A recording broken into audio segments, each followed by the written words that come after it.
বন্ধুরা, শুভ সন্ধ্যা। আমি লাবণী, বয়স 40। আজকে আমি তোমাদের কাছে এমন একটা কাহিনী শোনাব যা শুনে তোমাদের শরীরের রক্ত গরম হয়ে যাবে। আমার সাথে যা ঘটেছে তা কখনো ভাবতে পারিনি। আমার ছেলে অভিজিৎ, মাত্র 23 বছর বয়স, একদিন রাতে আমার ঘরে এসে আমার কানে ফিসফিস করে বলল, মা, আমি তোমাকে বিয়ে করতে চাই। আমি হতবাক। কিন্তু তার ছোঁয়া আমার গালে লাগতেই আমার সব শিহরিত হয়ে উঠল। আমার ভেতরে এক অদ্ভুত আবেগ জেগে উঠল। আমি স্তব্ধ হয়ে গেলাম। অভিজিৎ আমার সামনে দাঁড়িয়ে আছে, তার চোখে এক অদ্ভুত দৃষ্টি। আমি জিজ্ঞেস করলাম, কি বললি তুই? অভিজিৎ আবার বলল, মা, আমি তোমাকে বিয়ে করতে চাই। আমি ভাবলাম অভি নিশ্চয়ই কোনো মজা করছে। আমি বললাম, অভি, এসব কি বলছিস? এটা কি কোনো প্র্যাঙ্ক? অভিজিৎ আমার হাত ধরল। তার হাত ঠান্ডা, অস্বাভাবিক রকমের ঠান্ডা। মা, আমি মজা করছি না। আমি গত কয়েক মাস ধরে এটাই ভাবছি। আমি জানি এটা অস্বাভাবিক, কিন্তু আমি নিজেকে আটকাতে পারছি না। আমি চিৎকার করে উঠলাম, অভি, এসব কি বলছিস? তুই কি পাগল হয়ে গেছিস? তখন অভিজিৎ একটা বাক্স বের করল। একটা ছোট্ট বাক্স, যেমন আংটি রাখা হয়। আমি আরও ভয় পেয়ে গেলাম। সে বাক্সটা খুলল, কিন্তু তার ভেতরে আংটি ছিল না। ছিল একটা ছোট্ট চাবি। মা, এটা দেখো, সে বলল। এটা একটা বিশেষ চাবি। আমি তোমাকে বিয়ে করতে চাই, মানে আমি তোমাকে আমার জীবনের সবচেয়ে গোপন রহস্য দেখাতে চাই। আমি চাই তুমি আমার সাথে এক হয়ে যাও, আমার গোপন সত্যের সাথে একাকার হয়ে যাও। আমি এখনও বুঝতে পারছিলাম না সে কি বলতে চাইছে। কিন্তু তার চোখে যে দৃষ্টি দেখেছিলাম তা আমাকে ভয় দেখাচ্ছিল। অভিজিৎ, আমার নিজের ছেলে, যেন আর আমার চেনা সেই ছেলে নয়। যেন অন্য কেউ তার শরীরে ঢুকে গেছে। অভি, তুই কি বলতে চাইছিস? স্পষ্ট করে বল। আমি বললাম, মা, আমি বিয়ে বলতে সাধারণ বিয়ের কথা বলছি না। আমি বলছি আমাদের আত্মার মিলনের কথা। আমি চাই তুমি আমার সাথে আসো, আমার গোপন জগতে। সেখানে আমরা দুজন মিলে এক হয়ে যাব। সেখানে আমাদের মধ্যে আর কোনো ভেদাভেদ থাকবে না, না মাছেলের, না নারী পুরুষের গু। আমার গায়ে কাঁটা দিয়ে উঠল। এটা কি বলছে আমার ছেলে? ও কি সত্যিই পাগল হয়ে গেছে? আমি সোজা হয়ে দাঁড়ালাম। অভি, তুই এখন যা, ঘুমাগে। আমরা কাল সকালে কথা বলবো।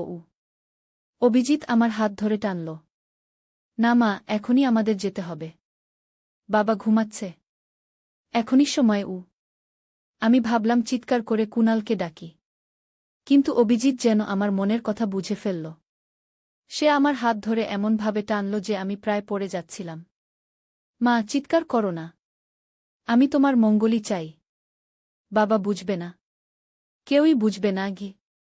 আমি পালানোর চেষ্টা করলাম, কিন্তু অভিজিতের শক্ত হাতের বাঁধন থেকে নিজেকে ছাড়াতে পারলাম না। সে আমাকে টেনে বাইরে নিয়ে গেল। আমাদের বাড়ির পেছনে একটা ছোট গাড়ি দাঁড়িয়েছিল, যেটা আমি আগে কখনো দেখিনি। অভিজিৎ আমাকে গাড়িতে তুলল এবং ড্রাইভিং সিটে বসে গাড়ি স্টার্ট দিল। আমি তখন ভয়ে কাঁপছিলাম। আমার ছেলে, যাকে আমি এত স্নেহ দিয়ে মানুষ করেছি, সে আমাকে অপহরণ করছে। আমি কেঁদে ফেললাম।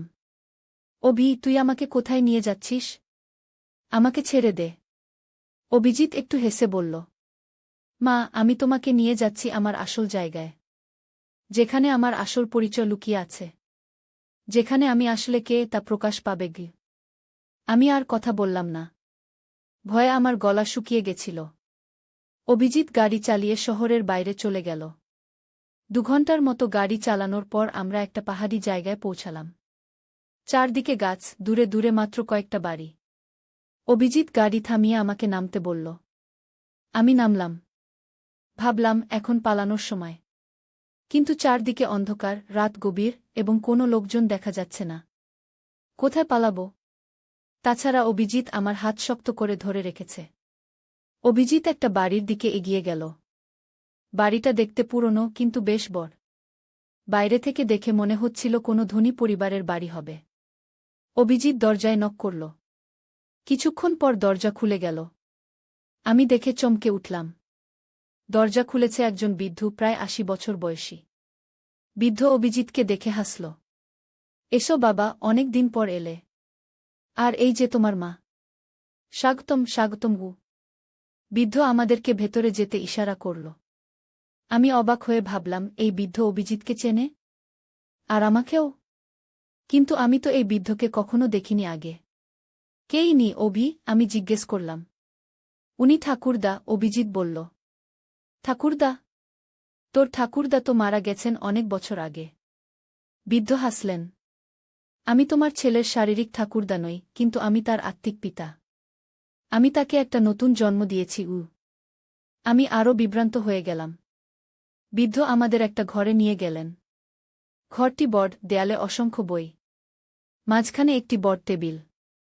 টেবিলের উপর একটি প্রাচীন পাণ্ডুলিপি। বৃদ্ধ আমাকে বললেন, তুমি বসো, লাবণী দেবী। আমরা তোমার অপেক্ষায় ছিলাম গিয়ে। আমি আরও ভয় পেয়ে গেলাম। আপনি আমার নাম জানলেন কি করে? বৃদ্ধ হাসলেন। আমি অনেক কিছুই জানি। যেমন, আমি জানি তুমি একজন সাধারণ মা নও। তুমি একজন বিশেষ মা, একজন নির্বাচিত মাগী। আমি বুঝতে পারলাম না বৃদ্ধ কি বলতে চাইছেন। অভিজিৎ এবার সেই ছোট্ট চাবিটি বের করে বৃদ্ধকে দিল। বৃদ্ধ চাবিটি নিয়ে টেবিলের কাছে গেলেন।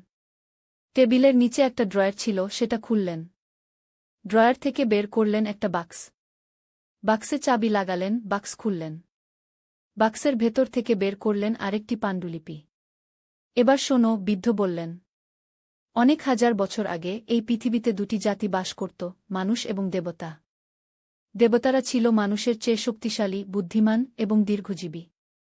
কিন্তু ক্রমে মানুষের সংখ্যা বাড়তে লাগল আর দেবতাদের সংখ্যা কমতে লাগল। শেষে একসময় দেবতারা প্রায় বিলুপ্ত হয়ে গেল। বৃদ্ধ আমার দিকে তাকালেন।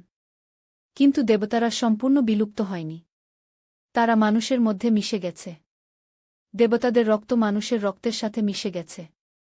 কিছু মানুষের মধ্যে দেবতাদের রক্ত বেশি, তারাই বিশেষ শক্তি ও জ্ঞান নিয়ে জন্মায়। তোমার ছেলে অভিজিৎ তেমনি একজন। তার মধ্যে দেবতাদের রক্ত আছে কি? আমি হাসতে শুরু করলাম।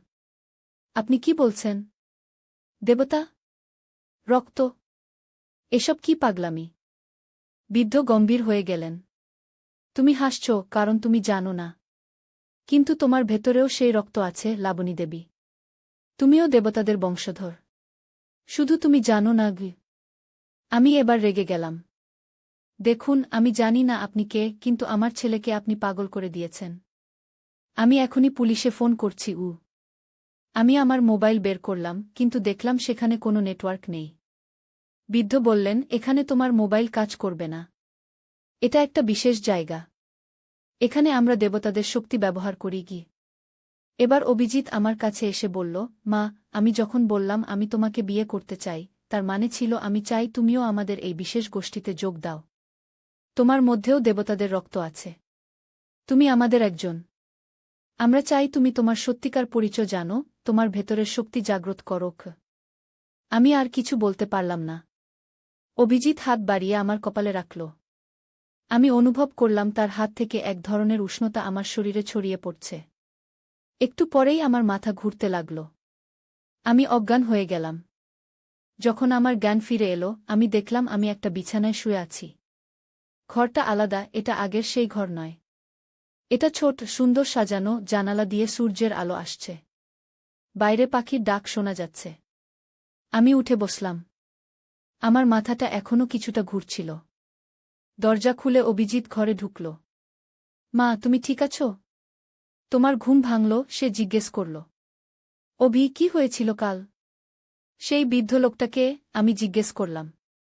উনি গুরুদেব। আমাদের আধ্যাত্মিক গুরু। উনি আমাদের সত্যিকার পরিচয় বুঝতে সাহায্য করেন। আমি উঠে দাঁড়ালাম। অভি, আমি বাড়ি যেতে চাই। তোর বাবা নিশ্চয়ই চিন্তায় আছে। আমি এসব বিশ্বাস করি না। আমাকে বাড়ি নিয়ে চল। অভিজিৎ দরজার কাছে দাঁড়িয়ে রইল। মা, তুমি আরেকদিন থাকো। গুরুদেব তোমাকে সব দেখাবেন। তারপর তুমি যদি যেতে চাও, আমি নিজেই তোমাকে বাড়ি পৌঁছে দেব। আমি বুঝলাম অভিজিৎ আমাকে সহজে যেতে দেবে না। আমি ভাবলাম একদিন অপেক্ষা করাই ভালো। তারপর সুযোগ বুঝে পালাব। ঠিক আছে, আমি বললাম। অভিজিৎ খুশি হয়ে গেল। চলো, নাস্তা করা যাক। আমরা একটা ডাইনিং রুমে গেলাম। সেখানে টেবিলে অনেক খাবার সাজানো। আশ্চর্যের বিষয়, সবই আমার পছন্দের খাবার। অভিজিৎ আমাকে বসতে বলল। আমি বসলাম এবং খেতে শুরু করলাম। খাবারগুলো অসাধারণ স্বাদের ছিল। খাওয়ার পরে অভিজিৎ আমাকে বাড়ির বাইরে নিয়ে গেল। বাইরে গিয়ে দেখলাম বাড়িটা একটা পাহাড়ের ঢালুতে অবস্থিত। নিচে একটা সুন্দর লেক, চারপাশে সবুজ গাছপালা। দূরে আরও কিছু বাড়ি দেখা যাচ্ছে। এটা আমাদের কমিউনিটি, অভিজিৎ বলল। এখানে আমরা একসাথে থাকি, একসাথে অনুশীলন করি, একসাথে শিখি। আমরা সবাই দেবতাদের বংশধর। আমাদের সবার মধ্যে সেই বিশেষ রক্ত আছে কি? আমি জিজ্ঞেস করলাম, কতজন লোক আছে এখানে? প্রায় ১০০ জন, অভিজিৎ বলল। তুই কবে থেকে এখানে আসা শুরু করলি? আমি জিজ্ঞেস করলাম। প্রায় ১ বছর হল। একদিন কলেজ থেকে ফেরার পথে আমি গুরুদেবের সাথে দেখা করি। উনি আমার কপালে হাত রাখেন, আর আমি অনুভব করি আমার ভেতরে কিছু একটা জেগে উঠছে। উনি আমাকে বলেন আমি একজন বিশেষ ব্যক্তি, আমার মধ্যে দেবতাদের রক্ত আছে। প্রথমে আমি বিশ্বাস করিনি, কিন্তু উনি আমাকে এখানে নিয়ে আসেন এবং আমাকে দেখান আমি কি করতে পারি। আমি জিজ্ঞেস করলাম, তুই কি করতে পারিস? অভিজিৎ একটু হাসল। সে তার হাত বাড়িয়ে সামনের একটা পাথরের দিকে তাক করল। পাথরটা ধীরে ধীরে উপরে উঠতে লাগল, যেন কেউ তুলে ধরছে। আমি চমকে উঠলাম। এটা কি করে সম্ভব? এটাই আমাদের শক্তি, অভিজিৎ বলল। আমরা মনের শক্তি দিয়ে জিনিস নাড়াতে পারি, অন্যের মনের কথা বুঝতে পারি, ভবিষ্যৎ দেখতে পারি। কিন্তু এসব শক্তি ব্যবহার করার জন্য আমাদের অনুশীলন করতে হয়, ধ্যান করতে হয়। আমি অবাক হয়ে তাকিয়েছিলাম। এটা কি সত্যি? নাকি অভিজিৎ কোনো ট্রিক করছে? তুই বাবাকে কিছু বলিসনি কেন? আমি জিজ্ঞেস করলাম। বাবা বুঝবে না, অভিজিৎ বলল। তার মধ্যে দেবতাদের রক্ত নেই। সে মনে করবে আমরা পাগল হয়ে গেছি। কিন্তু তোমার মধ্যে আছে, মা। তুমিও একজন। আমি চাই তুমি তোমার শক্তি আবিষ্কার করো। আমি এখনও বিশ্বাস করতে পারছিলাম না। কিন্তু অভিজিতের কথাগুলো আমার মনে দাগ কাটছিল। আমি কি সত্যিই বিশেষ কেউ? দিনটা আমরা ঘুরে ঘুরে কাটালাম। অভিজিৎ আমাকে কমিউনিটির বিভিন্ন জায়গা দেখাল। আমি দেখলাম লোকেরা ধ্যান করছে, যোগ ব্যায়াম করছে, গ্রন্থ পড়ছে। সবাই আমাকে দেখে হাসছিল, স্বাগত জানাচ্ছিল। সন্ধ্যায় অভিজিৎ আমাকে বলল, মা, আমরা এখন একটু দূরে যাব। আমাদের মন্দিরে। মন্দির? এখানে মন্দির আছে? আমি জিজ্ঞেস করলাম। হ্যাঁ, পাহাড়ের ওপারে একটি গুহার ভেতরে আমাদের প্রাচীন মন্দির আছে। সেখানেই আমাদের গোপন পাণ্ডুলিপি এবং শক্তির উৎস রয়েছে। গুরুদেব সেখানে আমাদের অপেক্ষা করছেন। আমি ভয় পেয়ে গেলাম, কিন্তু এটাই আমার পালানোর সুযোগ হতে পারে ভেবে রাজি হলাম। আমরা গাড়িতে করে যাত্রা শুরু করলাম। গাড়ি একটা কাঁচা রাস্তা ধরে পাহাড়ের দিকে উঠতে লাগল। প্রায় আধ ঘণ্টা পর গাড়ি একটা সমতল জায়গায় থামল। সেখান থেকে হেঁটে যেতে হবে। অন্ধকার ঘন হয়ে উঠেছিল। অভিজিৎ একটা টর্চ জ্বালাল। এই পথ ধরে, সে বলল। আমরা হাঁটতে লাগলাম। চারপাশের জঙ্গল থেকে বিচিত্র সব শব্দ আসছিল। পাখি, কীটপতঙ্গ এবং অন্যান্য প্রাণীর ডাক। আমি ভয়ে কাঁপছিলাম। প্রায় ২০ মিনিট হাঁটার পর আমরা একটা বিশাল পাথরের সামনে এসে দাঁড়ালাম। পাথরটি দেখে মনে হচ্ছিল একটা বিশাল দরজা। অভিজিৎ হাত বাড়িয়ে পাথরে স্পর্শ করল এবং কিছু মন্ত্র আওড়াল। আস্তে আস্তে পাথরটি সরে গেল এবং একটা গুহাপথ প্রকাশ পেল। এভাবে আমি বিস্মিত হয়ে জিজ্ঞেস করলাম। হ্যাঁ, মা। আমরা মনের শক্তিতে পাথরকেও নাড়াতে পারি, অভিজিৎ বলল। আমি তখনও বিস্মিত ছিলাম। এসব কি সত্যি? নাকি আমি কোনো স্বপ্ন দেখছি? এখন আমাদের কি করতে হবে? আমি জিজ্ঞেস করলাম। গুরুদেব বললেন, আমাদের এখন আরও অনেক দেবসন্তানকে খুঁজে বের করতে হবে। যাদের মধ্যে আমাদের রক্ত আছে তাদের জাগিয়ে তুলতে হবে। একসময় আমরা আবার আমাদের হারানো রাজত্ব ফিরে পাব। আমি একটু চিন্তিত হয়ে পড়লাম। আমরা কি মানুষদের ক্ষতি করব? গুরুদেব হাসলেন। না, লাবণী দেবী। আমরা মানুষদের রক্ষা করব। আমরা তাদের সাহায্য করব। আমাদের জ্ঞান ও শক্তি দিয়ে আমরা এই পৃথিবীকে আরও উন্নত করব। মানুষ এখন নিজেদের ধ্বংস করে ফেলছে, যুদ্ধ, দূষণ, লোভ। আমরা তাদের নতুন পথ দেখাব। আমি ভাবলাম, হয়তো এটাই সত্যি। হয়তো আমরা সত্যিই বিশেষ এবং আমাদের একটা উদ্দেশ্য আছে। কিন্তু আমার স্বামী? আমি জিজ্ঞেস করলাম। কুনাল?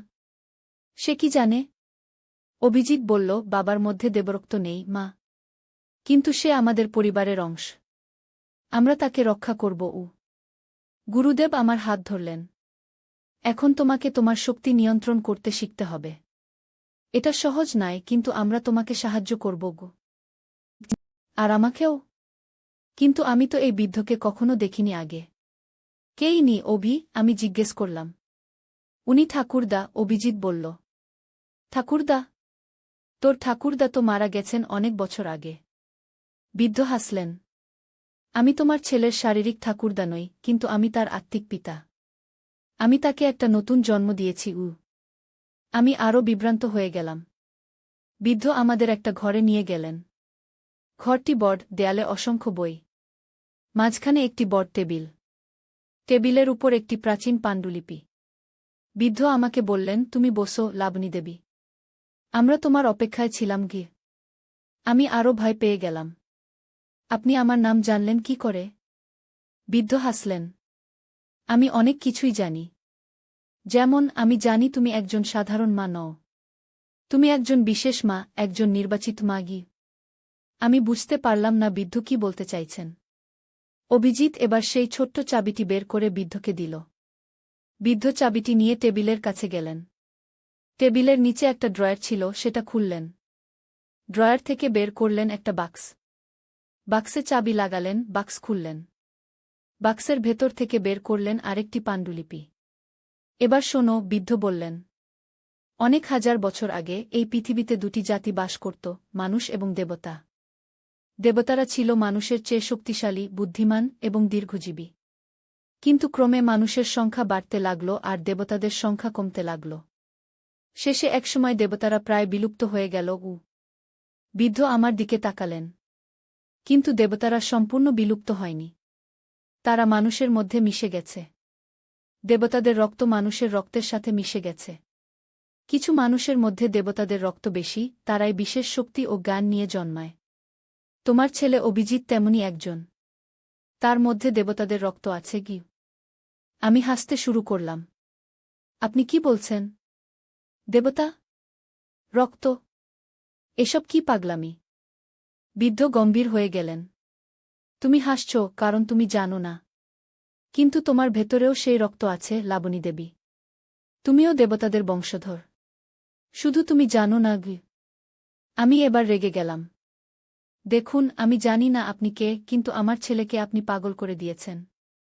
আমি এখনই পুলিশে ফোন করছি। আমি আমার মোবাইল বের করলাম, কিন্তু দেখলাম সেখানে কোনো নেটওয়ার্ক নেই। বৃদ্ধ বললেন, এখানে তোমার মোবাইল কাজ করবে না। এটা একটা বিশেষ জায়গা। এখানে আমরা দেবতাদের শক্তি ব্যবহার করি কি। এবার অভিজিৎ আমার কাছে এসে বলল, মা, আমি যখন বললাম আমি তোমাকে বিয়ে করতে চাই, তার মানে ছিল আমি চাই তুমিও আমাদের এই বিশেষ গোষ্ঠীতে যোগ দাও। তোমার মধ্যেও দেবতাদের রক্ত আছে। তুমি আমাদের একজন।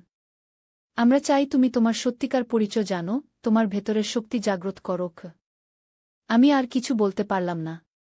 অভিজিৎ হাত বাড়িয়ে আমার কপালে রাখল। আমি অনুভব করলাম তার হাত থেকে এক ধরনের উষ্ণতা আমার শরীরে ছড়িয়ে পড়ছে। একটু পরেই আমার মাথা ঘুরতে লাগল। আমি অজ্ঞান হয়ে গেলাম। যখন আমার জ্ঞান ফিরে এলো, আমি দেখলাম আমি একটা বিছানায় শুয়ে আছি। ঘরটা আলাদা, এটা আগের সেই ঘর নয়। এটা ছোট, সুন্দর সাজানো, জানালা দিয়ে সূর্যের আলো আসছে। বাইরে পাখির ডাক শোনা যাচ্ছে। আমি উঠে বসলাম। আমার মাথাটা এখনও কিছুটা ঘুরছিল। দরজা খুলে অভিজিৎ ঘরে ঢুকল। মা, তুমি ঠিক আছো? তোমার ঘুম ভাঙল? সে জিজ্ঞেস করল। অভি, কি হয়েছিল কাল? সেই বৃদ্ধ লোকটাকে? আমি জিজ্ঞেস করলাম। উনি গুরুদেব।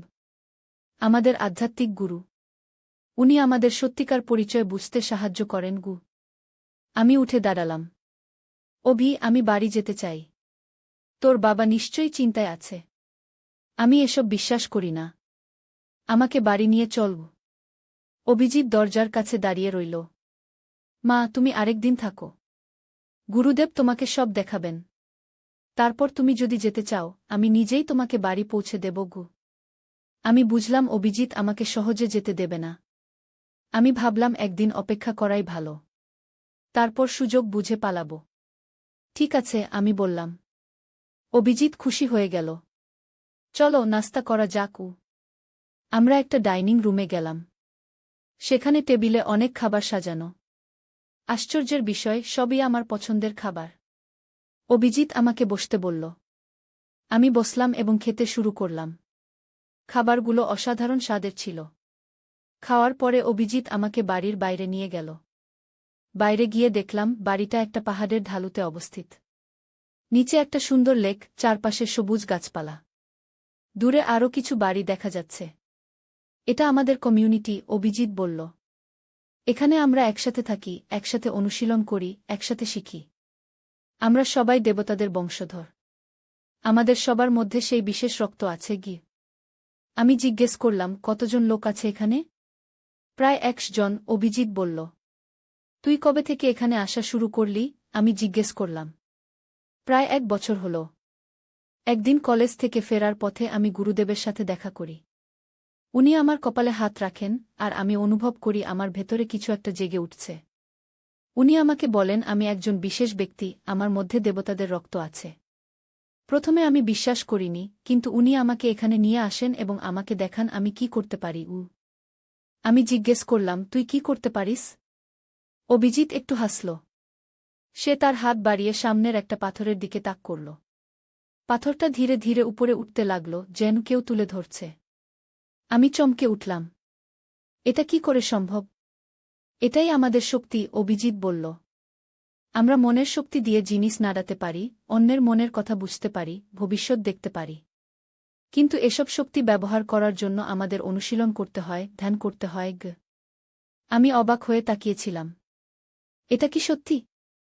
নাকি অভিজিৎ কোনো ট্রিক করছে? তুই বাবাকে কিছু বলিসনি কেন? আমি জিজ্ঞেস করলাম। বাবা বুঝবে না, অভিজিৎ বলল। তার মধ্যে দেবতাদের রক্ত নেই। সে মনে করবে আমরা পাগল হয়ে গেছি।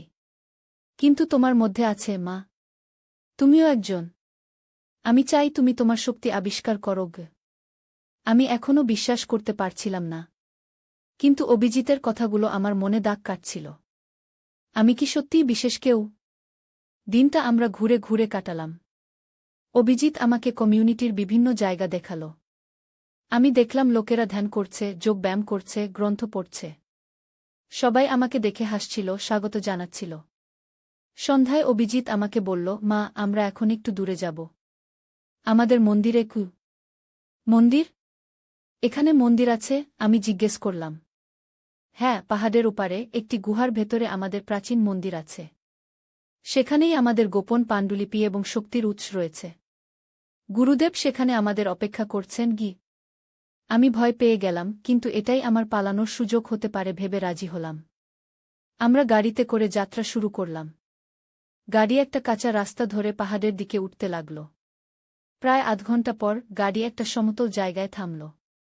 সেখান থেকে হেঁটে যেতে হবে। অন্ধকার ঘন হয়ে উঠেছিল। অভিজিৎ একটা টর্চ জ্বালাল। এই পথ ধরে, সে বলল। আমরা হাঁটতে লাগলাম। চারপাশের জঙ্গল থেকে বিচিত্র সব শব্দ আসছিল। পাখি, কীটপতঙ্গ এবং অন্যান্য প্রাণীর ডাক। আমি ভয়ে কাঁপছিলাম। প্রায় 20 মিনিট হাঁটার পর আমরা একটা বিশাল পাথরের সামনে এসে দাঁড়ালাম। পাথরটি দেখে মনে হচ্ছিল একটা বিশাল দরজা।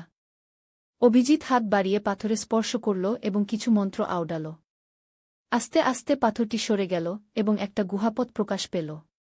এভাবে আমি বিস্মিত হয়ে জিজ্ঞেস করলাম। হ্যাঁ, মা। আমরা মনের শক্তিতে পাথরকেও নাড়াতে পারি, অভিজিৎ বলল। আমি তখনও বিস্মিত ছিলাম।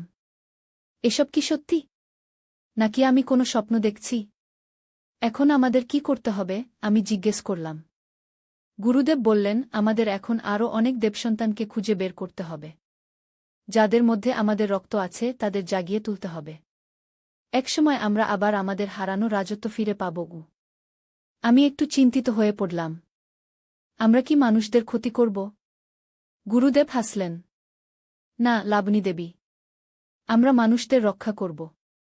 আমরা তাদের সাহায্য করব। আমাদের জ্ঞান ও শক্তি দিয়ে আমরা এই পৃথিবীকে আরও উন্নত করব। মানুষ এখন নিজেদের ধ্বংস করে ফেলছে, যুদ্ধ, দূষণ, লোভ। আমরা তাদের নতুন পথ দেখাব। আমি ভাবলাম, হয়তো এটাই সত্যি। হয়তো আমরা সত্যিই বিশেষ এবং আমাদের একটা উদ্দেশ্য আছে। কিন্তু আমার স্বামী? আমি জিজ্ঞেস করলাম। কুনাল? সে কি জানে? অভিজিৎ বলল, বাবার মধ্যে দেবরক্ত নেই, মা। কিন্তু সে আমাদের পরিবারের অংশ। আমরা তাকে রক্ষা করব। গুরুদেব আমার হাত ধরলেন। এখন তোমাকে তোমার শক্তি নিয়ন্ত্রণ করতে শিখতে হবে। এটা সহজ নয়, কিন্তু আমরা তোমাকে সাহায্য করব গো। আর আমাকেও। কিন্তু আমি তো এই বৃদ্ধকে কখনো দেখিনি আগে। কেই নি অভি? আমি জিজ্ঞেস করলাম। উনি ঠাকুরদা, অভিজিৎ বলল। ঠাকুরদা? তোর ঠাকুরদা তো মারা গেছেন অনেক বছর আগে। বৃদ্ধ হাসলেন। আমি তোমার ছেলের শারীরিক ঠাকুরদা নই, কিন্তু আমি তার আত্মিক পিতা। আমি তাকে একটা নতুন জন্ম দিয়েছি। আমি আরও বিভ্রান্ত হয়ে গেলাম। বৃদ্ধ আমাদের একটা ঘরে নিয়ে গেলেন। ঘরটি বড়, দেয়ালে অসংখ্য বই। মাঝখানে একটি বড় টেবিল। টেবিলের উপর একটি প্রাচীন পাণ্ডুলিপি। বৃদ্ধ আমাকে বললেন, তুমি বসো লাবণী দেবী। আমরা তোমার অপেক্ষায় ছিলাম গিয়ে। আমি আরও ভয় পেয়ে গেলাম। আপনি আমার নাম জানলেন কি করে? বৃদ্ধ হাসলেন। আমি অনেক কিছুই জানি। যেমন আমি জানি তুমি একজন সাধারণ মা নও। তুমি একজন বিশেষ মা, একজন নির্বাচিত মাগী। আমি বুঝতে পারলাম না বৃদ্ধ কি বলতে চাইছেন। অভিজিৎ এবার সেই ছোট্ট চাবিটি বের করে বৃদ্ধকে দিল। বৃদ্ধ চাবিটি নিয়ে টেবিলের কাছে গেলেন। টেবিলের নিচে একটা ড্রয়ার ছিল, সেটা খুললেন। ড্রয়ার থেকে বের করলেন একটা বাক্স। বাক্সে চাবি লাগালেন, বাক্স খুললেন। বাক্সের ভেতর থেকে বের করলেন আরেকটি পাণ্ডুলিপি। এবার শোনো, বৃদ্ধ বললেন। অনেক হাজার বছর আগে এই পৃথিবীতে দুটি জাতি বাস করত, মানুষ এবং দেবতা। দেবতারা ছিল মানুষের চেয়ে শক্তিশালী, বুদ্ধিমান এবং দীর্ঘজীবী। কিন্তু ক্রমে মানুষের সংখ্যা বাড়তে লাগল আর দেবতাদের সংখ্যা কমতে লাগল। শেষে একসময় দেবতারা প্রায় বিলুপ্ত হয়ে গেল। বৃদ্ধ আমার দিকে তাকালেন। কিন্তু দেবতারা সম্পূর্ণ বিলুপ্ত হয়নি। তারা মানুষের মধ্যে মিশে গেছে। দেবতাদের রক্ত মানুষের রক্তের সাথে মিশে গেছে। কিছু মানুষের মধ্যে দেবতাদের রক্ত বেশি, তারাই বিশেষ শক্তি ও জ্ঞান নিয়ে জন্মায়। তোমার ছেলে অভিজিৎ তেমনি একজন। তার মধ্যে দেবতাদের রক্ত আছে কি? আমি হাসতে শুরু করলাম। আপনি কি বলছেন? দেবতা? রক্ত? এসব কি পাগলামি? বৃদ্ধ গম্ভীর হয়ে গেলেন। তুমি হাসছ কারণ তুমি জানো না। কিন্তু তোমার ভেতরেও সেই রক্ত আছে লাবণী দেবী। তুমিও দেবতাদের বংশধর। শুধু তুমি জানো না গি। আমি এবার রেগে গেলাম। দেখুন, আমি জানি না আপনি কে, কিন্তু আমার ছেলেকে আপনি পাগল করে দিয়েছেন। আমি এখনই পুলিশে ফোন করছি। আমি আমার মোবাইল বের করলাম, কিন্তু দেখলাম সেখানে কোনো নেটওয়ার্ক নেই। বৃদ্ধ বললেন, এখানে তোমার মোবাইল কাজ করবে না। এটা একটা বিশেষ জায়গা। এখানে আমরা দেবতাদের শক্তি ব্যবহার করি কি। এবার অভিজিৎ আমার কাছে এসে বলল, মা, আমি যখন বললাম আমি তোমাকে বিয়ে করতে চাই, তার মানে ছিল আমি চাই তুমিও আমাদের এই বিশেষ গোষ্ঠীতে যোগ দাও। তোমার মধ্যেও দেবতাদের রক্ত আছে। তুমি আমাদের একজন। আমরা চাই তুমি তোমার সত্যিকার পরিচয় জানো, তোমার ভেতরের শক্তি জাগ্রত করোক। আমি আর কিছু বলতে পারলাম না। অভিজিৎ হাত বাড়িয়ে আমার কপালে রাখল। আমি অনুভব করলাম তার হাত থেকে এক ধরনের উষ্ণতা আমার শরীরে ছড়িয়ে পড়ছে। একটু পরেই আমার মাথা ঘুরতে লাগল। আমি অজ্ঞান হয়ে গেলাম। যখন আমার জ্ঞান ফিরে এলো, আমি দেখলাম আমি একটা বিছানায় শুয়ে আছি। ঘরটা আলাদা, এটা আগের সেই ঘর নয়। এটা ছোট, সুন্দর সাজানো, জানালা দিয়ে সূর্যের আলো আসছে। বাইরে পাখির ডাক শোনা যাচ্ছে। আমি উঠে বসলাম। আমার মাথাটা এখনও কিছুটা ঘুরছিল। দরজা খুলে অভিজিৎ ঘরে ঢুকল। মা, তুমি ঠিক আছো? তোমার ঘুম ভাঙল? সে জিজ্ঞেস করল। অভি, কি হয়েছিল কাল? সেই বৃদ্ধ লোকটাকে? আমি জিজ্ঞেস করলাম। উনি গুরুদেব। আমাদের আধ্যাত্মিক গুরু।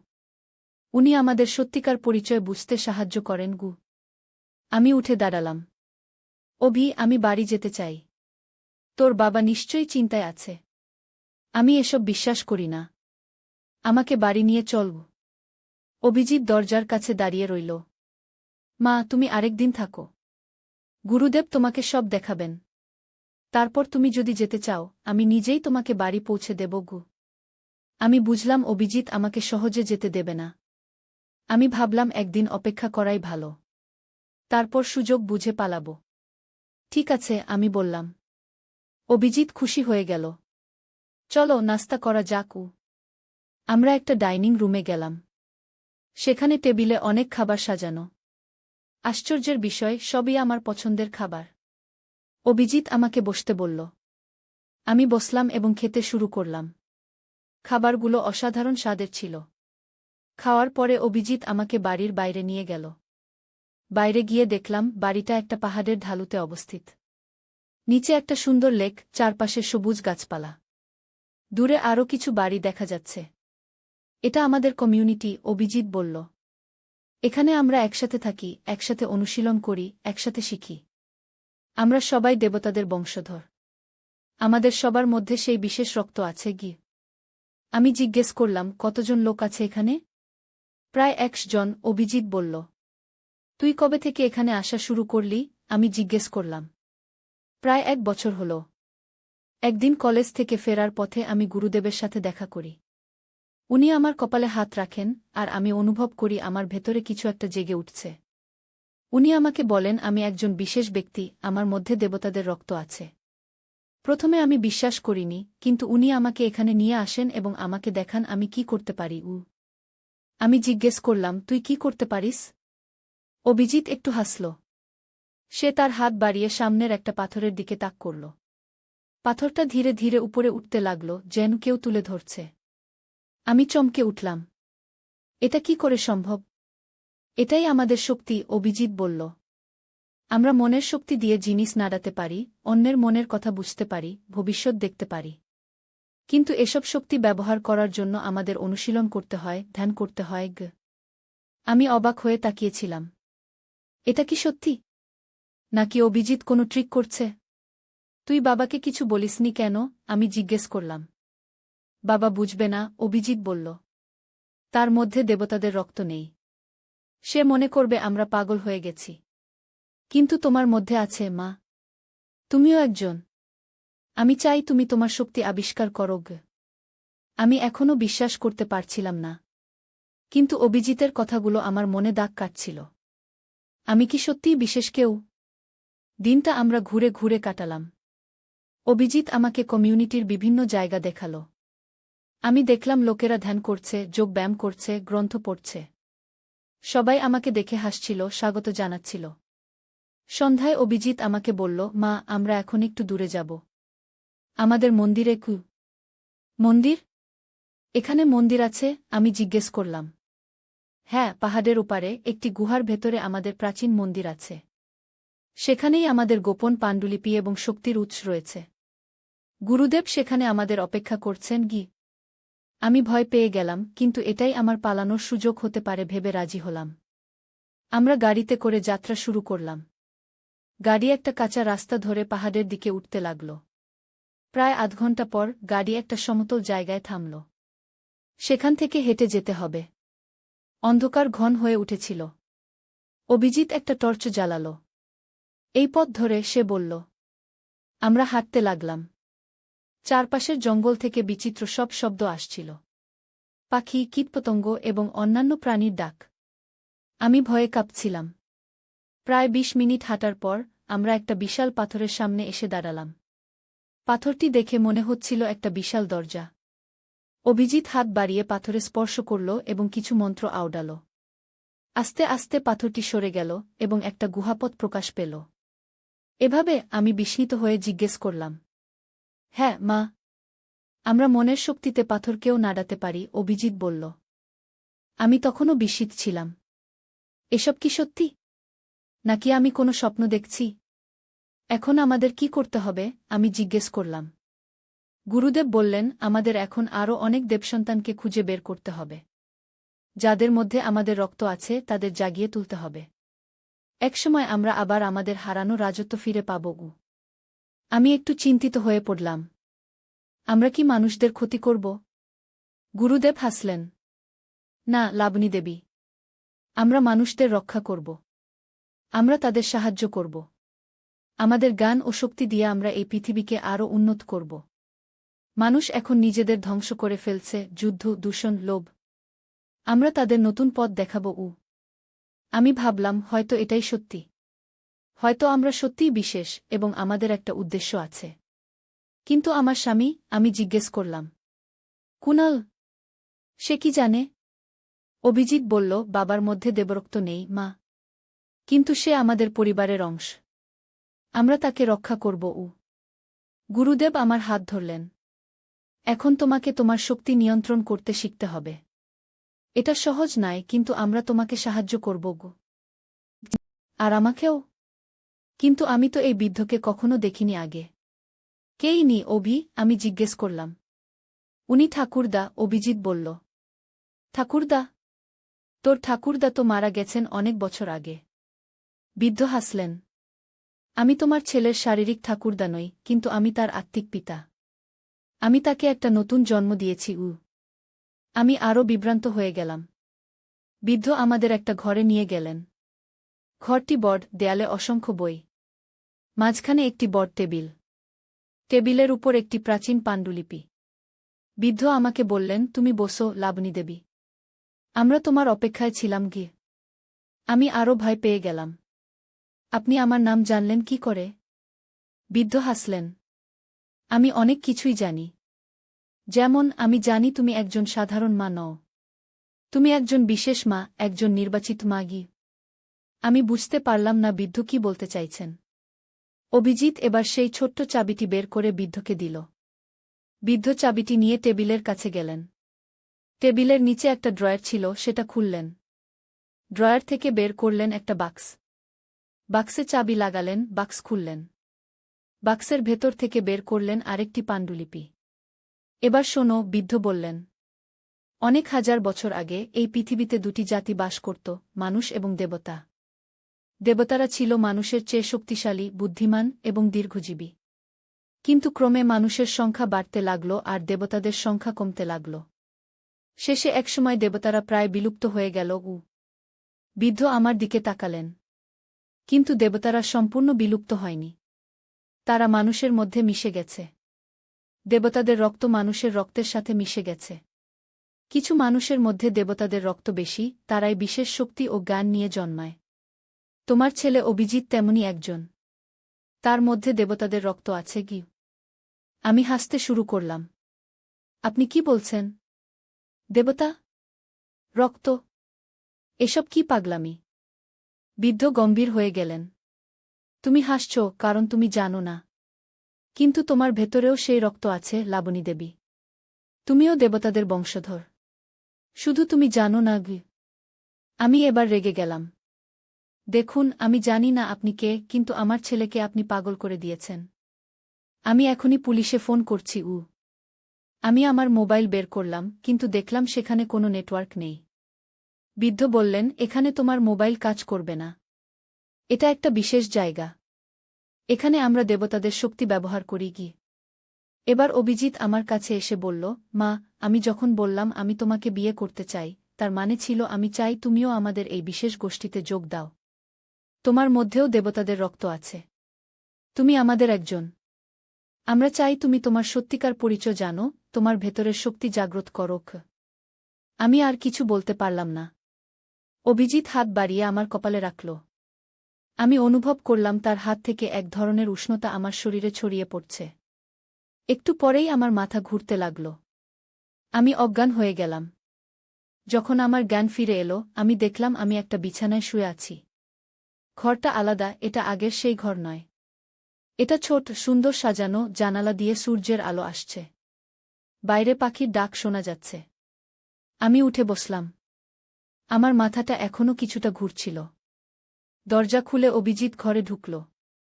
মা, তুমি ঠিক আছো? তোমার ঘুম ভাঙল? সে জিজ্ঞেস করল। অভি, কি হয়েছিল কাল? সেই বৃদ্ধ লোকটাকে? আমি জিজ্ঞেস করলাম। উনি গুরুদেব। আমাদের আধ্যাত্মিক গুরু। উনি আমাদের সত্যিকার পরিচয় বুঝতে সাহায্য করেন গু। আমি উঠে দাঁড়ালাম। অভি, আমি বাড়ি যেতে চাই। তোর বাবা নিশ্চয়ই চিন্তায় আছে। আমি এসব বিশ্বাস করি না। আমাকে বাড়ি নিয়ে চল। অভিজিৎ দরজার কাছে দাঁড়িয়ে রইল। মা, তুমি আরেকদিন থাকো। গুরুদেব তোমাকে সব দেখাবেন। তারপর তুমি যদি যেতে চাও, আমি নিজেই তোমাকে বাড়ি পৌঁছে দেব গু। আমি বুঝলাম অভিজিৎ আমাকে সহজে যেতে দেবে না। আমি ভাবলাম একদিন অপেক্ষা করাই ভালো। তারপর সুযোগ বুঝে পালাব। ঠিক আছে, আমি বললাম। অভিজিৎ খুশি হয়ে গেল। চলো নাস্তা করা যাক। আমরা একটা ডাইনিং রুমে গেলাম। সেখানে টেবিলে অনেক খাবার সাজানো। আশ্চর্যের বিষয়, সবই আমার পছন্দের খাবার। অভিজিৎ আমাকে বসতে বলল। আমি বসলাম এবং খেতে শুরু করলাম। খাবারগুলো অসাধারণ স্বাদের ছিল। খাওয়ার পরে অভিজিৎ আমাকে বাড়ির বাইরে নিয়ে গেল। বাইরে গিয়ে দেখলাম বাড়িটা একটা পাহাড়ের ঢালুতে অবস্থিত। নিচে একটা সুন্দর লেক, চারপাশে সবুজ গাছপালা। দূরে আরও কিছু বাড়ি দেখা যাচ্ছে। এটা আমাদের কমিউনিটি, অভিজিৎ বলল। এখানে আমরা একসাথে থাকি, একসাথে অনুশীলন করি, একসাথে শিখি। আমরা সবাই দেবতাদের বংশধর। আমাদের সবার মধ্যে সেই বিশেষ রক্ত আছে কি? আমি জিজ্ঞেস করলাম, কতজন লোক আছে এখানে? প্রায় 100 জন, অভিজিৎ বলল। তুই কবে থেকে এখানে আসা শুরু করলি? আমি জিজ্ঞেস করলাম। প্রায় 1 বছর হল। একদিন কলেজ থেকে ফেরার পথে আমি গুরুদেবের সাথে দেখা করি। উনি আমার কপালে হাত রাখেন, আর আমি অনুভব করি আমার ভেতরে কিছু একটা জেগে উঠছে। উনি আমাকে বলেন আমি একজন বিশেষ ব্যক্তি, আমার মধ্যে দেবতাদের রক্ত আছে। প্রথমে আমি বিশ্বাস করিনি, কিন্তু উনি আমাকে এখানে নিয়ে আসেন এবং আমাকে দেখান আমি কি করতে পারি। আমি জিজ্ঞেস করলাম, তুই কি করতে পারিস? অভিজিৎ একটু হাসল। সে তার হাত বাড়িয়ে সামনের একটা পাথরের দিকে তাক করল। পাথরটা ধীরে ধীরে উপরে উঠতে লাগল, যেন কেউ তুলে ধরছে। আমি চমকে উঠলাম। এটা কি করে সম্ভব? এটাই আমাদের শক্তি, অভিজিৎ বলল। আমরা মনের শক্তি দিয়ে জিনিস নাড়াতে পারি, অন্যের মনের কথা বুঝতে পারি, ভবিষ্যৎ দেখতে পারি। কিন্তু এসব শক্তি ব্যবহার করার জন্য আমাদের অনুশীলন করতে হয়, ধ্যান করতে হয়। আমি অবাক হয়ে তাকিয়েছিলাম। এটা কি সত্যি? নাকি অভিজিৎ কোনো ট্রিক করছে? তুই বাবাকে কিছু বলিসনি কেন? আমি জিজ্ঞেস করলাম। বাবা বুঝবে না, অভিজিৎ বলল। তার মধ্যে দেবতাদের রক্ত নেই। সে মনে করবে আমরা পাগল হয়ে গেছি। কিন্তু তোমার মধ্যে আছে, মা। তুমিও একজন। আমি চাই তুমি তোমার শক্তি আবিষ্কার করো। আমি এখনও বিশ্বাস করতে পারছিলাম না। কিন্তু অভিজিতের কথাগুলো আমার মনে দাগ কাটছিল। আমি কি সত্যিই বিশেষ কেউ? দিনটা আমরা ঘুরে ঘুরে কাটালাম। অভিজিৎ আমাকে কমিউনিটির বিভিন্ন জায়গা দেখালো। আমি দেখলাম লোকেরা ধ্যান করছে, যোগ ব্যায়াম করছে, গ্রন্থ পড়ছে। সবাই আমাকে দেখে হাসছিল, স্বাগত জানাচ্ছিল। সন্ধ্যায় অভিজিৎ আমাকে বলল, মা, আমরা এখন একটু দূরে যাব। আমাদের মন্দিরে। মন্দির? এখানে মন্দির আছে? আমি জিজ্ঞেস করলাম। হ্যাঁ, পাহাড়ের ওপারে একটি গুহার ভেতরে আমাদের প্রাচীন মন্দির আছে। সেখানেই আমাদের গোপন পাণ্ডুলিপি এবং শক্তির উৎস রয়েছে। গুরুদেব সেখানে আমাদের অপেক্ষা করছেন। আমি ভয় পেয়ে গেলাম, কিন্তু এটাই আমার পালানোর সুযোগ হতে পারে ভেবে রাজি হলাম। আমরা গাড়িতে করে যাত্রা শুরু করলাম। গাড়ি একটা কাঁচা রাস্তা ধরে পাহাড়ের দিকে উঠতে লাগল। প্রায় আধ ঘন্টা পর গাড়ি একটা সমতল জায়গায় থামল। সেখান থেকে হেঁটে যেতে হবে। অন্ধকার ঘন হয়ে উঠেছিল। অভিজিৎ একটা টর্চ জ্বালাল। এই পথ ধরে, সে বলল। আমরা হাঁটতে লাগলাম। চারপাশের জঙ্গল থেকে বিচিত্র সব শব্দ আসছিল। পাখি, কীটপতঙ্গ এবং অন্যান্য প্রাণীর ডাক। আমি ভয়ে কাঁপছিলাম। প্রায় 20 মিনিট হাঁটার পর আমরা একটা বিশাল পাথরের সামনে এসে দাঁড়ালাম। পাথরটি দেখে মনে হচ্ছিল একটা বিশাল দরজা। অভিজিৎ হাত বাড়িয়ে পাথরে স্পর্শ করল এবং কিছু মন্ত্র আওড়াল। আস্তে আস্তে পাথরটি সরে গেল এবং একটা গুহাপথ প্রকাশ পেল। এভাবে আমি বিস্মিত হয়ে জিজ্ঞেস করলাম। হ্যাঁ, মা। আমরা মনের শক্তিতে পাথরকেও নাড়াতে পারি, অভিজিৎ বলল। আমি তখনও বিস্মিত ছিলাম। এসব কি সত্যি? নাকি আমি কোনো স্বপ্ন দেখছি? এখন আমাদের কি করতে হবে? আমি জিজ্ঞেস করলাম। গুরুদেব বললেন, আমাদের এখন আরও অনেক দেবসন্তানকে খুঁজে বের করতে হবে। যাদের মধ্যে আমাদের রক্ত আছে তাদের জাগিয়ে তুলতে হবে। একসময় আমরা আবার আমাদের হারানো রাজত্ব ফিরে পাব। আমি একটু চিন্তিত হয়ে পড়লাম। আমরা কি মানুষদের ক্ষতি করব? গুরুদেব হাসলেন। না, লাবণী দেবী। আমরা মানুষদের রক্ষা করব। আমরা তাদের সাহায্য করব। আমাদের জ্ঞান ও শক্তি দিয়ে আমরা এই পৃথিবীকে আরও উন্নত করব। মানুষ এখন নিজেদের ধ্বংস করে ফেলছে, যুদ্ধ, দূষণ, লোভ। আমরা তাদের নতুন পথ দেখাব। আমি ভাবলাম, হয়তো এটাই সত্যি। হয়তো আমরা সত্যিই বিশেষ এবং আমাদের একটা উদ্দেশ্য আছে। কিন্তু আমার স্বামী, আমি জিজ্ঞেস করলাম। কুণাল? সে কি জানে? অভিজিৎ বলল, বাবার মধ্যে দেবরক্ত নেই, মা। কিন্তু সে আমাদের পরিবারের অংশ। আমরা তাকে রক্ষা করব। গুরুদেব আমার হাত ধরলেন। এখন তোমাকে তোমার শক্তি নিয়ন্ত্রণ করতে শিখতে হবে। এটা সহজ নয়, কিন্তু আমরা তোমাকে সাহায্য করব গো।